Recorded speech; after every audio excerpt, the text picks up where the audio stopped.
How many people develop applications out here would say that they would develop an application, an NFV type application?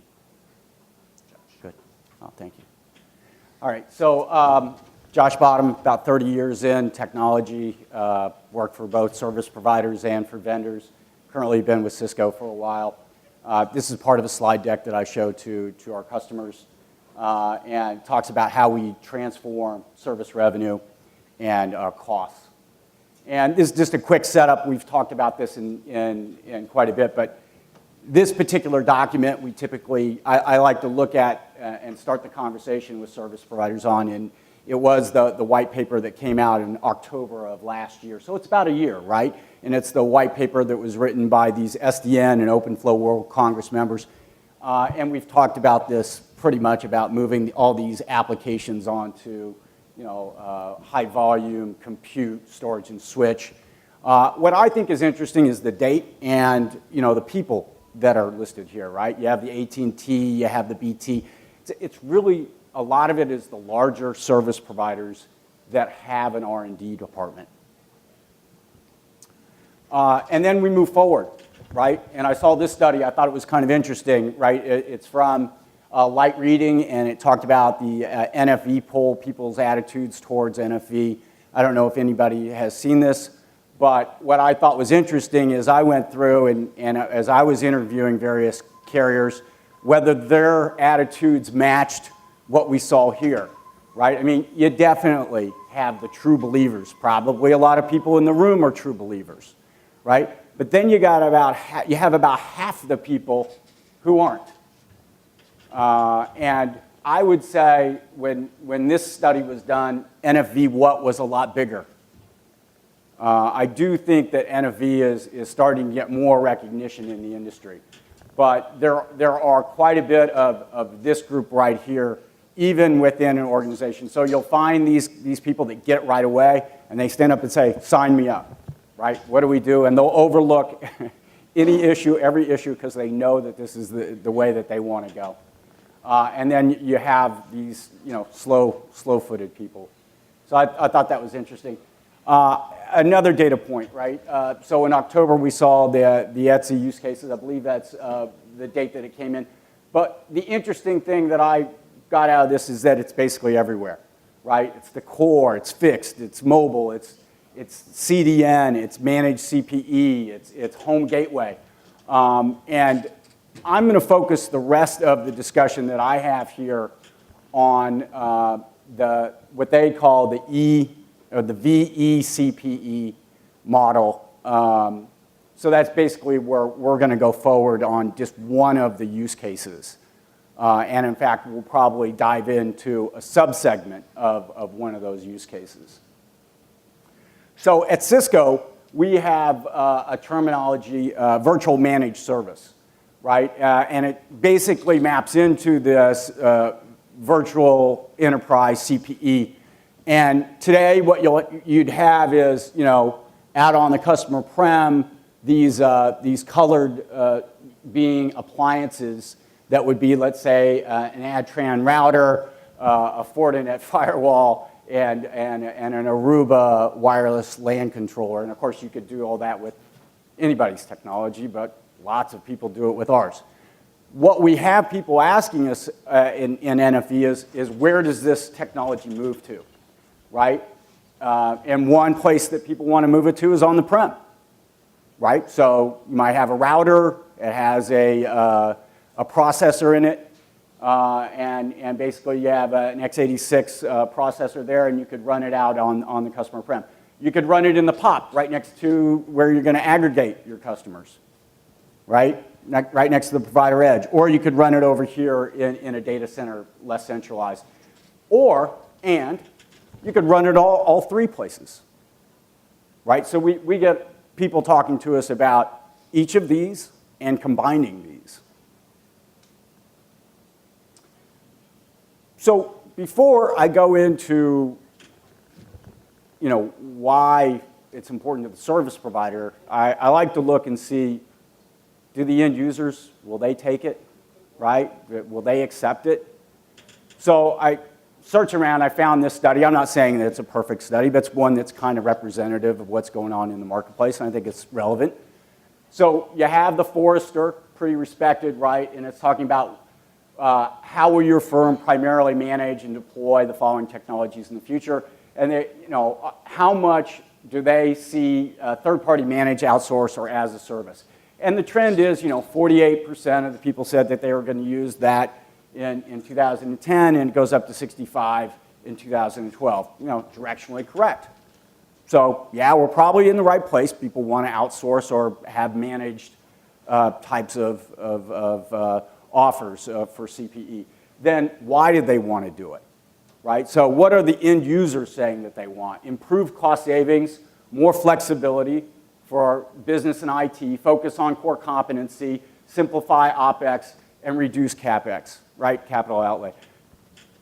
Nothing dramatically unique here. It's probably what we've all heard around hosted PBX for the last 5 or 7 years.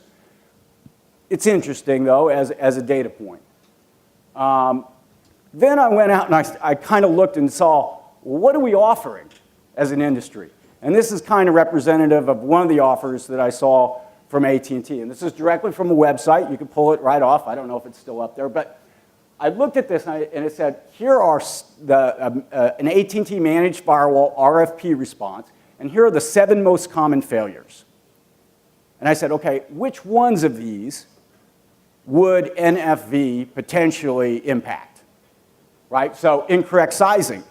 OK, if I put the wrong size firewall out there, then I got to send a truck out there to put the right one out. If that firewall happens to be virtualized, maybe that's easier for me to change. Equipment failures. We've heard a lot about just spinning up another VM, but potentially some truth there, right?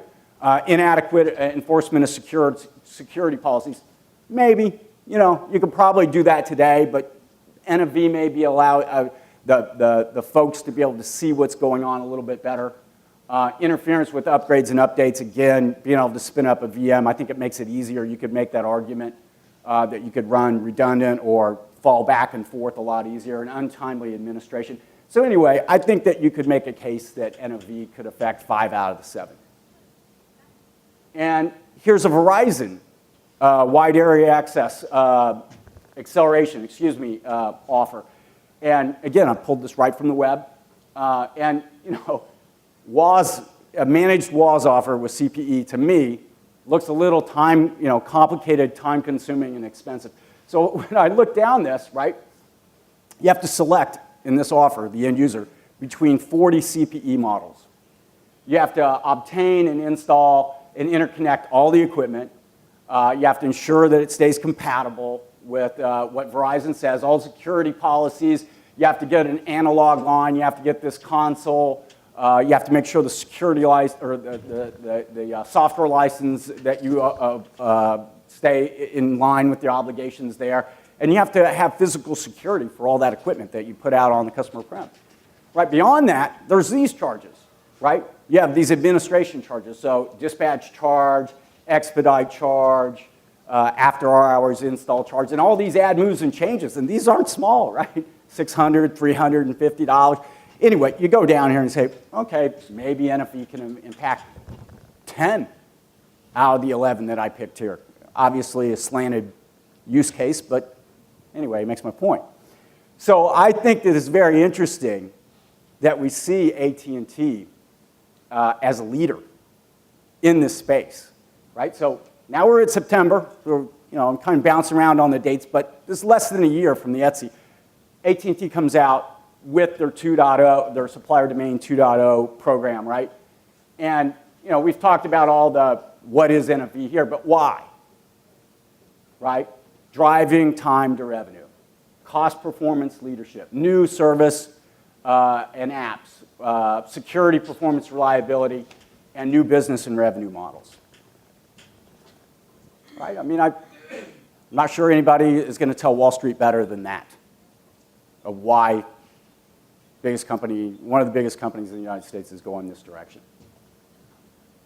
But, while Europe slept, we got this other group of folks out there, right? So if you look at Amazon, and their announcement with Cisco last week around virtualizing our cloud services router and bringing that out as a bring your own license. So basically, it runs the CSR, which is a virtualized router, is running as a virtual machine on Amazon's EC2 offer or EBS. And the usage is priced on an hourly basis, right? A lot different than a managed router that you would buy from Verizon or AT&T or any of the other service providers out there, most of them. Well, maybe they didn't like that message. Anyway, if we can go back.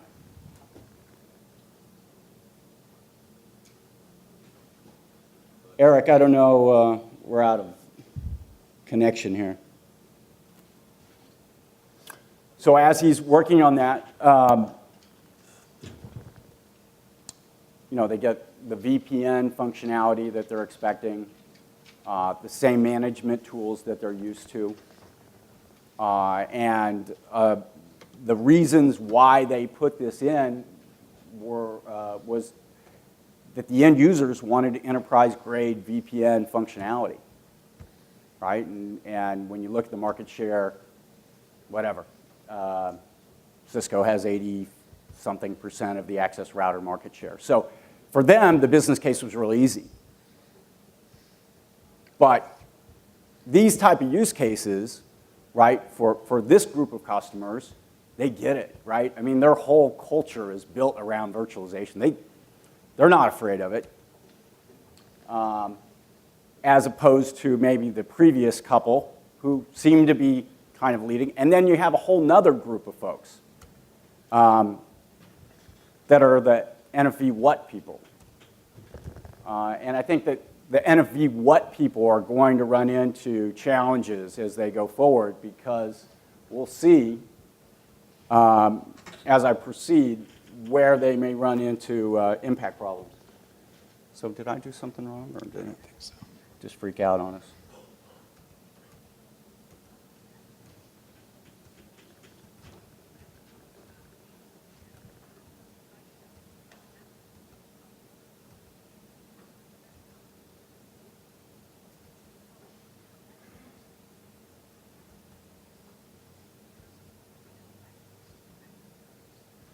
Okay, so we have this one. Let's move to the next one. So then, I have people call me up, hey, Josh, service creation, can you help me figure out how to make this work? So, a lot of them have put together charts like this, and, it's practically impossible to do. How much time and effort am I spending on OpEx on a single service? Can I figure out the training, the process, the platform, the features, all that stuff and can I put it into man weeks? And can I decide by each phase, POC, beta, FOA, GA? It's kind of interesting, when you chart all this up, it kind of looks, up and down, and it kind of flows into at the beginning, right? You're going to spend a lot of money to get the service off, and then maybe you have the first release to fix it, and then the next release, and then it kind of goes down at the bottom, and maybe there'd be a tail here at the end when you have to migrate all the customers off of this service. But kind of in the theme of Loch Ness, right? I think that service providers understand that there's some type of graph like that exists, but they're not sure how big a threat it is to their business, and they want to know what they need to do to protect themselves. Or maybe they want to ride this monster. So one of the things that I worked on with this is a business case based upon 4 services. So let's say that you had a managed firewall, a router, firewall, wide area acceleration, and wireless LAN, and you tried to look at each of these components. I broke them up into these 6, and I won't go through the whole thing, but I just give you an idea how I did it. How can we impact each of these using NFV? So kind of a simplistic view, right, is you could affect install and logistics, plan and build, monitoring and upgrades, troubleshooting, CPE leakage. You have SG&A, and then you have CPE CapEx. And along those lines, Reduction in CapEx, you've got installation logistics costs. Most people get that right away. If I'm not putting equipment or less equipment out on the customer prem, that's going to save me some time and money, right? Reduction and reuse of document, testing, process, and training. Most people get this. They're like, hey, I'm using the same platform to do multiple services. Fewer devices to monitor. Let's say that you're deploying 20,000 routers out there, but now instead of doing that, you're doing 20,000 VMs, but they're running on fewer NFV pods that happen to be in your POP, right? You're just monitoring less pieces. It's easier to upgrade, packet isolation is easier, it's easier to replicate the issue and do swap outs. Reduction of CPE loss, either from abandonment, stolen failures, whatever. SG&A, less training, less explaining. How much time is spent with service providers today explaining, here's your CPE model, here's your CPE pricing, this is how you get it into your proposal. And then right sizing, right? The last piece is right sizing, Moore's Law, and software optimization. I'll go into that a little bit. But the relative price savings, right, kind of has come in about this way. And depending on which arguments you make, you can adjust it. I mean, with installation and logistics, if you're going to take all that CPE off the customer prem and bring it into your POP, how do you take care of space, power, cooling, right? Because now those 20,000 routers are now 20,000 VMs in your POP, and you're paying for that, right? So you got to put that into your model. And your plan and build. Maybe it's cheaper, right, at the beginning. I mean, over 3 or 4 services. But at the beginning, you have some orchestration costs. People don't know how to do this, so they need some help. Right? We've seen a lot of slides on that. What I also found interesting is in the model is how do you justify the revenue impacts, right? So let's say that you can shrink the time for plan and build and for the sales ramp time. So with CPE, it takes you 3 months to plan it, 3 months to build it, and 6 months to ramp it up, right? That's pretty aggressive, but let's just assume that you could do that. Let's say that you can take that time and cut it total to get to ramp at 8 months, ramp peak sales at 8 months rather than 12. Just that pulling it forward by 4 months pulls the revenue curve forward in this 60-month study. And this was about a $400 million business case, and it impacted about $40 million, about 10%. This didn't take into account I got to market earlier, so I captured more market share, or that I was able to do another service. So it's kind of interesting. It's just a very simple idea. This is kind of service delivery efficiencies. So the concept here is that you have fewer CPE devices and management interfaces to build. So let's just take a CPE model today. You've got fault, configuration, performance accounting systems. You have service 1, service 2. This is a Cisco ISR. This is an ASA. This is a wireless LAN controller. And you've got to build these interfaces to each one of these, right? And every time there's a new release, you're having to update it and all that good stuff. Most people get it. Look, if I can run multiple services on the same platform, I'm incrementally adding to those interfaces that I already have, right? So what's that mean? Service and solution definitions, right, are easier. They're partially written from the last time you did it. OSS and CPE labs are already up, right? Test plans are already been written. Documentation's already easier to do, and training and debugging, all those things go a little bit faster. And the workload's reduced because you're using a single platform from small to large. So, you look at it, you're using the same router, for example, from megabits to gigabits. Same code. Or using the same platform to do multiple services. So you're doing router, you're doing firewall, and you're doing something like a cube. Right? So the savings increase as more services are deployed, and a lot of people are asking, okay, where do I find a large portfolio of applications that I can work with? And then we have capacity optimization. So when you look at CPE, right, CPE capacity requirements, future services, basically you over-provision with CPE because you don't want to go out there and do it again, right? So you may over provision, put in a bigger router or bigger firewall than you need because you don't want to go back out there. There's no sharing of capacity between sites. Disaster recovery and redundancy can actually be one by one, so you have to put in a second router or a second device, and an upgrade may require a truck roll. When you look at NFV with right sizing, right, the resources are assigned for actual load. There's no over provisioning for fewer truck rolls, consumption-based pricing, pay per hour, whole different model, right? Just-in-time inventory and upgrades. So application license delivery is an email, not waiting for place an order, have the stuff shipped, keep it in my inventory. And some applications actually can do a multiple location. So like a wireless LAN controller can do multiple locations, so you don't put a physical LAN controller on every site. Disaster recovery and redundancy can be one by one. So you pay for the capacity that you need, and you pay for it when you need it. This is kind of an interesting cost curve analysis, right? So when you look at CPE costs over time, right, they're fairly optimized. We're not seeing dramatic price changes. But when you look at what happens to the NFV-based cost curve over time, you have this right sizing that I just went over, right? You have Moore's Law, and then you have the software optimization. So you can change hypervisors, which can change your business model. You can have application optimization. So we've seen applications use 75% less CPU and memory in 2 releases. So a business case a year ago that looked bad changes dramatically just on this one factor alone. Application optimization, hyper-threading and over-subscription, also big factors.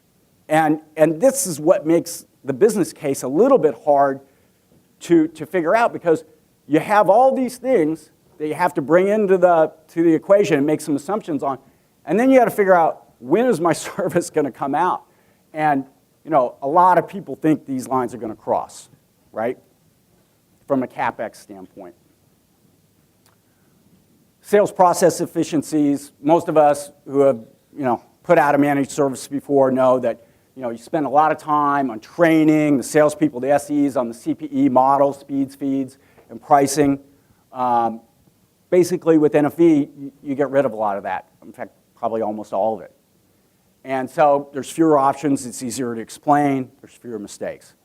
Just walk down. You have to explain the options, select the CPE, quote it, order it, verify, provision, ship. Oh, I got the wrong one. Go back up to the top. Interesting fact here is that if you can reduce the time from the order to installation, so you can start billing, right, by 15 days, that's 4% more revenue for the service provider in the first year. So what we've seen on this is service providers come in and they start talking about, okay, how do I get this going, right? And they look at the building blocks. And they start at the applications, because that's going to drive what's available in the use cases. Then typically they come down here and they say, can I find unified and virtualized compute, storage, and network? And then they come back to this one, right? Which is the orchestration, integration, and training, right? And what's nice is we partner, with a lot of folks. So when you come in, you have this question after they go through that analysis. Okay, are we on the right track? Can we compare this to what's going on in the standards and thought leadership? So, and then how does the service provider measure best in breed, right, versus integration risk? So there's that measurement, and I think we heard yesterday, a lot of times they're looking for someone to be that lead general contractor type concept, and then other people to help them with the business justification and the POC, because these are fairly expensive, time-consuming projects, right, to build through if it isn't a simple business case right at the beginning, especially if it's multiple year and multiple service. So, and beyond these building blocks, we see this, need for experienced and disruptive market transitions, the significant acquisition and R&D investments, and the ability to sustain an ecosystem with both friends and competitors. right? Because we're all going to be working together one way or another like we do now. It's just going to be a little bit closer. So we go back to almost the same chart that we saw from AT&T, which we put together about in February, which was to make this really work, you have to look at it over multiple services, right? You can make one service work, but if you really want to make it work, you got to look at it over multiple services. So you need strategy, you need some goals, and you need some tactics. And if your strategy is basically, I'm going to build some intellectual property in my service delivery platform that allows me to be recognized as a low-price producer and the innovation leader. And then I'm going to transform using those innovations and efficiencies to gain market share, to reduce my time to revenue, and to reduce my costs. And then finally, I'm going to look to invest in NFV and application portability and then consolidate from specialized network equipment into COTS, as we've heard. The reason why I run through this slide is to get the idea that this is a strategy. This is an evolution, not a tactical 90-day, 180-day project. And most people get it.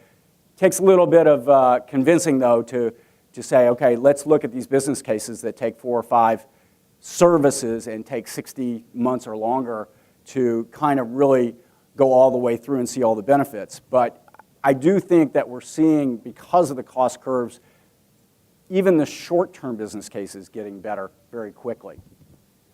And this is my last slide, and it kind of just goes to kind of an analysis of where we've seen other transitions, right? So, you know, a couple quotes from Steve Jobs, right? You have to be willing to take whatever you've done and whoever you were and throw them away, right? And innovation distinguishes between a leader and a follower. Now, I would ask, and I do ask, the service providers, how did Apple go from $4 billion market cap when Jobs came back in '98, right, to 380 when he died, right? Was it by cost cutting? Because that's what we've seen in this group that isn't the AT&T and Verizon and isn't the Amazon type customer. There's a whole bunch of other guys over here that have this. If you look at their price, right, their market cap over their sales, you see that some of the innovators, right, Facebook, Google, Rackspace, right, Apple, Amazon, they have these multiples which are kind of interesting. But as you start to move this way, you see people that potentially have less appreciation for what's going on these trends, right? So I asked them, how do you think the CLEC, how do you think a lot of these tier 2s, in particular, valuation will change, you know, as and will it compare to what's happening with the NFV innovators over the next 5 years? And, you know, these guys are all billion-dollar organizations and, you know, with multi-billion-dollar market cap. So I think it's a super unfair analysis. But from an executive level, this is something that they probably have to be worried about, right? How do I move from a 1 to a 2? Doubles the value of my market cap. And they're great at this stuff. I mean, that's the thing that drives me crazy about working with a lot of the existing service providers is they are, without question, really, really good at running big networks. I just think that they need to take off the chains and start to do this appreciation throughout the culture. You know, if you look at Rack, if you look at Amazon, you look at the rest of them, how they appreciate the virtualization that's happening today, and it's just 2 different worlds. So that's basically it. Hope that helped.